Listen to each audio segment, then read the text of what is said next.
हमारा ये मानना है कि इस वक्त अगर क्राइसिस की सिचुएशन है और क्राइसिस की सिचुएशन में आप अपनी 50% कॉन्वॉय को कर्टेल कर रहे हैं, हमारा ये मानना है कि आप नॉर्मल हालात में अगर कंट्री में इकॉनमी ठीक हो, अगर यहाँ गुर्बत ना भी हो, जिस वक्त हमारी इकॉनमी सही जा रही हो उस वक्त भी हमें चाहिए कि हम अपने अखराजात को जो है वो कम करें। तो जहाँ तक ये एक वेलकम स्टेप है कि कम से कम ऑनरेबल प्राइम मिनिस्टर साहब ने, होम मिनिस्टर साहब ने या डिफेंस मिनिस्टर साहब ने एक स्टेप लिया। मैं अपनी बात करूँ एज ए रिप्रेजेंटेटिव, जो मेरे साथ एस्कॉर्ट होता है, मैंने फ्रॉम डे फर्स्ट उसको विड्रा किया। तो लिहाजा जो 50% जो मेरी गाड़ियाँ, अगर मेरे पास 2 गाड़ियाँ हैं तो मैंने एक गाड़ी already from the date of oath जो है मैंने विड्रा की है। और साथ ही लेकिन एक अहम सवाल है, वो ये है कि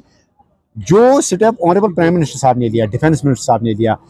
होम मिनिस्टर साहब ने लिया, उनको चाहिए कि वो यहाँ पे जम्मू कश्मीर में जो बैठे हुए जो सियासी लोग हैं, जो यहाँ पे नॉन एंटाइटल्ड जो कुछ लोग हैं, वो यहाँ पे किस तरह से जम्मू कश्मीर में जो है जम्मू कश्मीर के रिसोर्सेज को, हमारे टैक्स पेयर के पैसे को किस तरह से बर्बाद करते हैं, खर्च करते हैं। तो लिहाजा उनको चाहिए कि वो देख लें कि कहीं जम्मू कश्मीर में भी जो है सिक्योरिटी कंसर्न के आड़ में या जो है नेशनलिज्म के आड़ में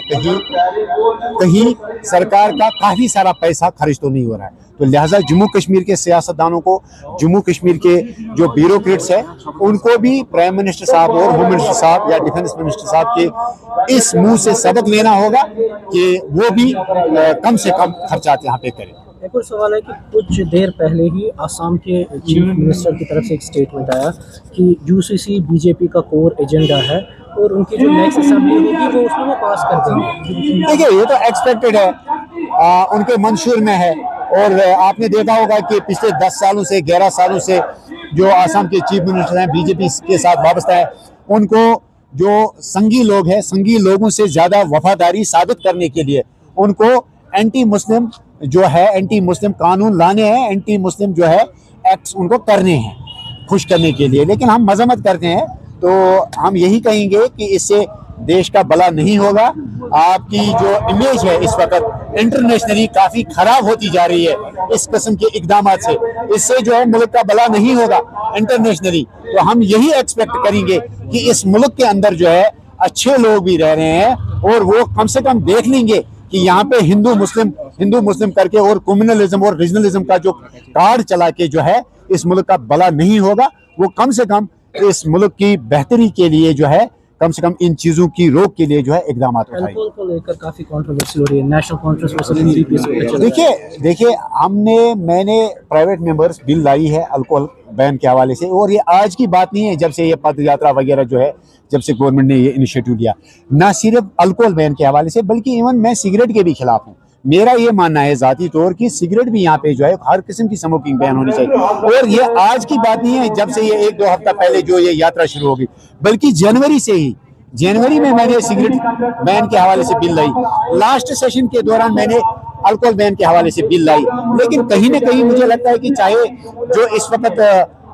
जो रूलिंग पार्टी नेशनल कॉन्फ्रेंस हो, चाहे बीजेपी हो, आप खुद देख सकते हैं कि उनकी इंटरेस्ट नहीं है, दिलचस्पी नहीं है अल्कोहल को बंद करने के हवाले से। तो हम यही एक्सपेक्ट करेंगे कि चीफ मिनिस्टर साहब, सरकार या मरकजी सरकार देखे जम्मू कश्मीर की जो खुसूसी जो यहाँ पे जो यहाँ के रिलीजियस जो सेंटिमेंट्स हैं, जिस जम्मू कश्मीर को, खासकर कश्मीर वादी को जिसको पिरवर कहा जाता है, जब आप यहाँ पे माता वैष्णो देवी जो पेरिफ्री है, जब आप वहाँ पे जो है उसके अंदर अल्कोहल को बैन करते हैं, तो पूरा हमारा ये मानना है कि पूरी वादी जो है, वादी कश्मीर, ये भी उसी तरह से एक वॉइस और एक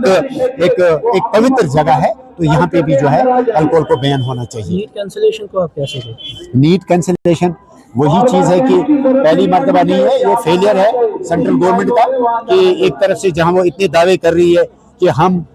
उस दौर में आ रहे हैं, हम इस वक्त जो है आर्टिफिशियल इंटेलिजेंस और इस वक्त जो है मॉडर्न दौर में है, और दूसरी तरफ से आप देख सकते हैं कि हमारे बच्चों का फ्यूचर जो है ख़राब हो रहा है, किस तरह से हर एग्ज़ाम के बाद दूसरा एग्ज़ाम जो है